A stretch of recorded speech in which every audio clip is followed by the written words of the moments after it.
NDD, Nature Deficit Disorder.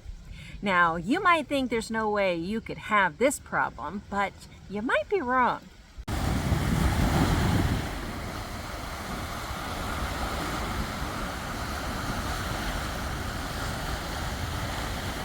Hi, I'm Kim, and this is Olive City Oasis in Northern California. Today I want to talk to you about something very important, so let's get started. Maybe you walk your dog every day and jog several times a week. You go camping every September with your extended family and take your kids to the lake several times in the summer. And you garden, maybe 5, 10, 15 hours a week or more. So you couldn't possibly be suffering from a lack of nature in your life, right? Well, maybe not, but you actually could be doing all those things I just mentioned and still not getting the benefits to your health that nature can provide for you. Nature can heal you, and that's not just new age wishful thinking mumbo jumbo. It's true. It's real. It's been proven by science over and over again. Nature can greatly improve your health overall. Physically, psychologically, emotionally, mentally, creatively. It really can do this. And most people say, yeah, I know that. We do, in fact, instinctively know that nature can do this for us, but just because we intellectually know something doesn't necessarily mean we value that thing. We know nature is incredible. We know nature is powerful. And yet, do we value it? Do we see it as a necessity rather than a luxury?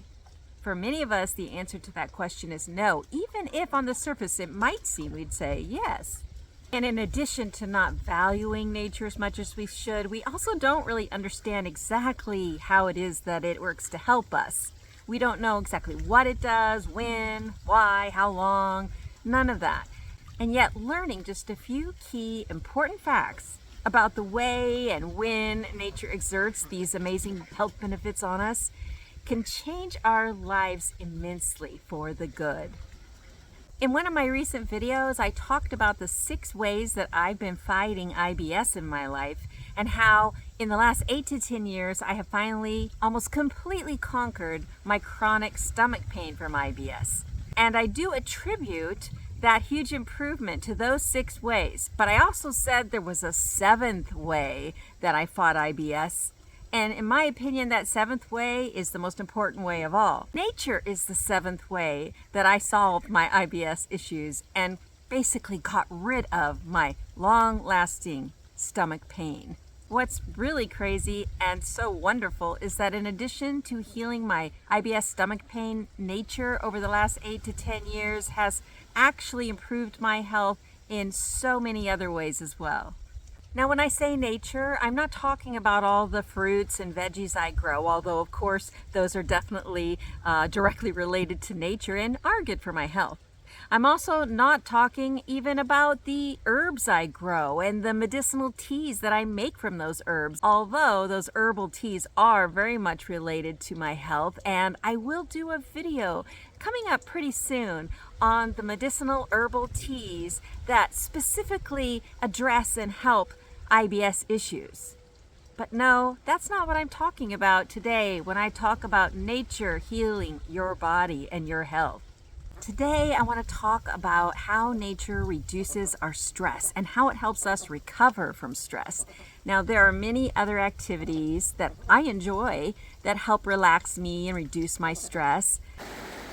Reading is probably my favorite relaxing activity, but also baking and crocheting, coloring, listening to mellow music, and I have to say driving on country roads is also very relaxing.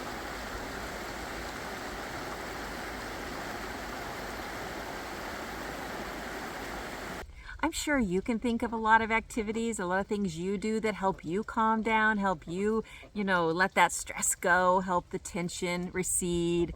But science now is repeatedly proving that nature, by far and away, helps not only reduce stress, but helps us recover from stress far better than any of those other activities. Now, you might say, yeah, I know all about that. And I kind of thought I knew all about it too, but I was wrong. I didn't. I knew that nature made me feel better, And so I craved it and I wanted to get out in it more. And I ran and I hiked and I went to the mountains and I went to the waterfalls and I gardened all the time and I loved being in the forest. And that was all great for me. However, I have discovered more recently that there was still a lot left for me to learn about nature and its effects on me. Because while I knew that nature made me feel better, more peaceful, calmer, I didn't know that it lowered my cortisol levels and it lowered my blood pressure. And while I knew that nature was making me a more positive person, more optimistic, more flexible, I didn't know that it was enhancing my creativity and helping me to make better decisions and boosting my productivity. And while I knew that nature was making me much more satisfied with my life, I didn't know that nature was also at the same time extending my life. Now, some of these things I began to have suspicions about, but I didn't know for sure until recently. So there are two main ways of thinking about nature and how it affects people's health, and those are two approaches, two hypotheses that scientists set out to prove. The first you might have heard of, it's biophilia, the biophilic effect. So biophilia is simply the concept that humans are drawn instinctively to nature. We're connected to it in ways we don't fully understand, but we feel in our gut, in our soul. Having evolved living very closely to nature, depending on it for our survival, we feel most at home when we are fully immersed in it. Now, the other approach to nature and its effect on our health is basically the neuroscience approach. And this is where scientists want to do tests and get measurable, objective, specific results, showing what, when, and how long nature is affecting our bodies, and what we can do to take advantage of those benefits to our health. Now, you might be familiar with biophilia in relation to forest bathing because that's become very popular in recent years. It's done in Japan and Finland and Korea, and there are a lot of books out about it. You maybe have watched some videos about it. But basically, forest bathing is talking about the enormous power that trees have on the human psyche and on the human body. Now, I'm not going to go into details about that here, but it is a very valid idea and it works. Now, when it comes to the rigorous neuroscience testing, when it comes to nature, there are two main focuses scientists have taken. One is the SRT, or the stress reduction therapy, and the other is the ART, the attention restorative therapy. Now, stress reduction therapy is all about how does nature affect us mentally, psychologically, emotionally, and physically when it comes to reducing our stress. Whereas ART, the attention restorative therapy, is all about how nature helps us think better, think more creatively, think more decisively, daydream more, and be able to explore subconsciously and come up with solutions to problems we didn't even know we had.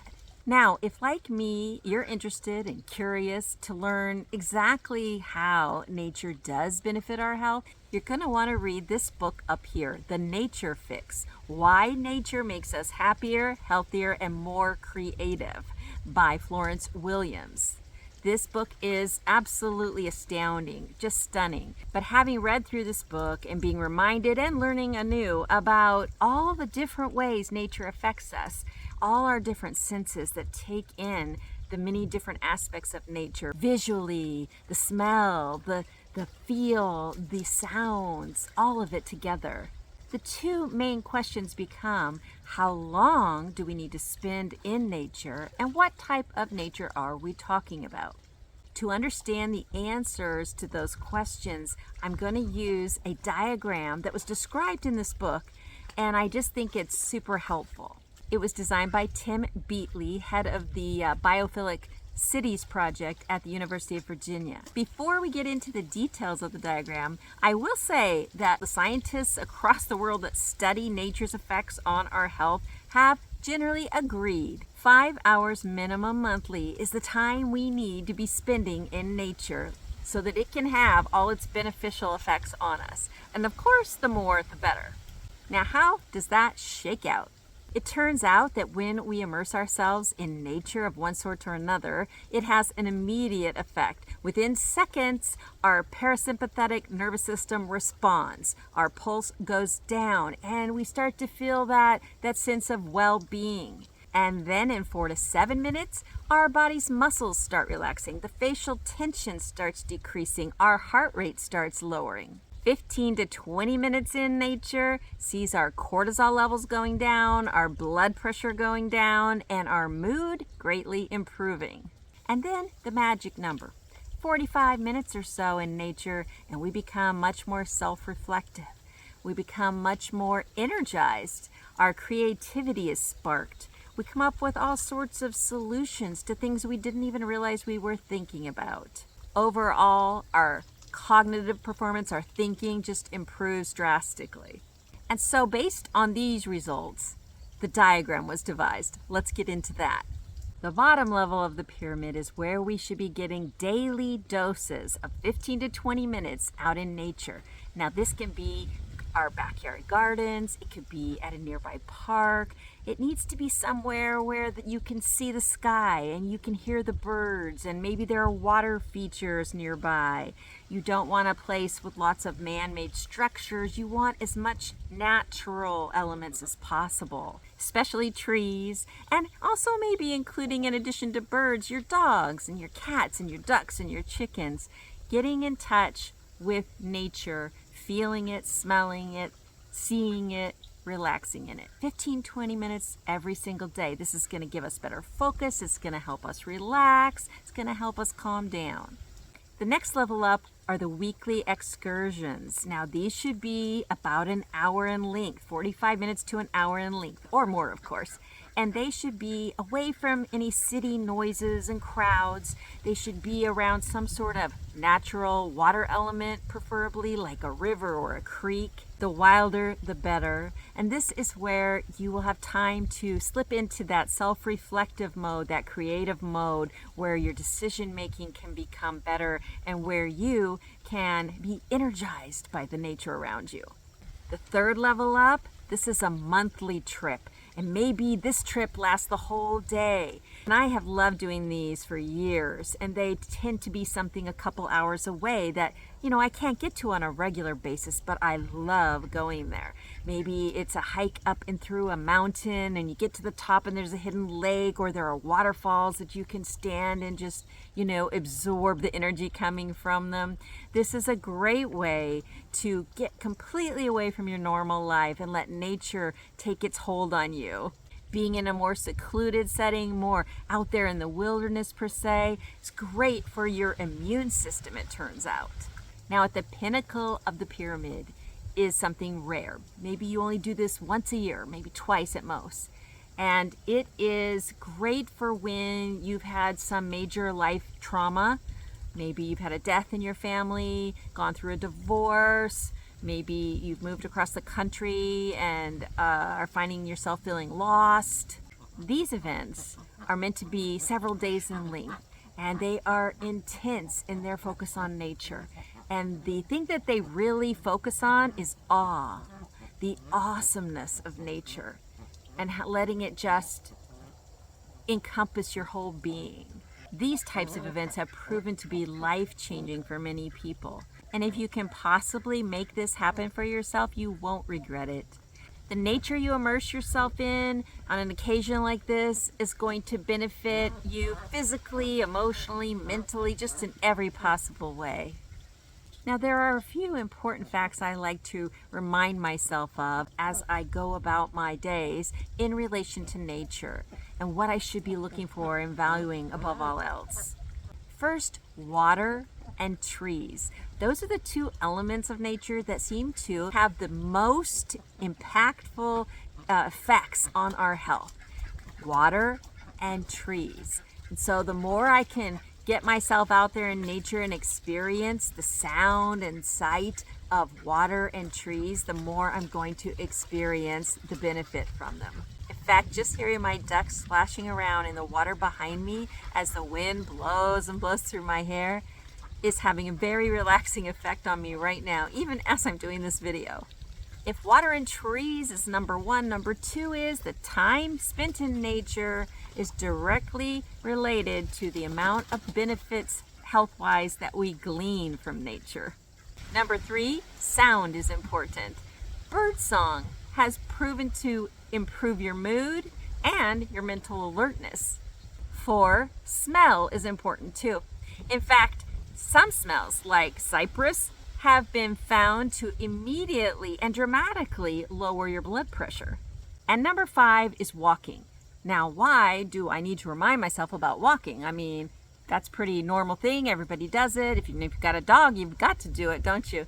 But I'm not talking about that kind of walking. Although that type of daily walk is good for you and does relax you, does reduce some stress, does boost your mood. But I'm talking about the 45-minute to an hour kind of walk where you're out in nature and you're hitting that higher level of health benefit where in addition to all of the mood boosting and the lower blood pressure, you're also moving into creativity being enhanced and vitality being recharged and better decision making coming into play, just that whole improved cognition. So I do want to remind myself to get out and do that every month or so. I like to go hiking near creeks and rivers. I like to go to the redwoods and just be struck by the awesomeness of those trees. And if you spend an hour there, you cannot help but become self-reflective in the best of ways. So yes, in that video I did about the 6 ways I fought back against IBS and conquered my stomach pain, one of the ways I talked about was reducing my stress. The best way by far to reduce your stress and at the same time bring in many different health benefits is to get into nature. Not just your backyard nature, not just your local park nature, but real nature. Not man-made nature, but nature's nature. Frederick Law Olmsted was the designer of Central Park in New York City as well as many other parks, and he said, "Nature employs the mind without fatigue and yet exercises it, tranquilizes it and yet enlivens it, and thus, through the influence of the mind over the body, gives the effect of refreshing rest and reinvigoration to the whole system." That perfectly describes how I feel about nature. As it heals me, it both relaxes me and energizes me, and I love that. And it is what healed me from my chronic stomach pain and many other health issues I've had. And I will never stop being immersed in nature. I will only continue to do so more. And I encourage you to do the same. Why not give it a try? It can only help, and probably in a very great way.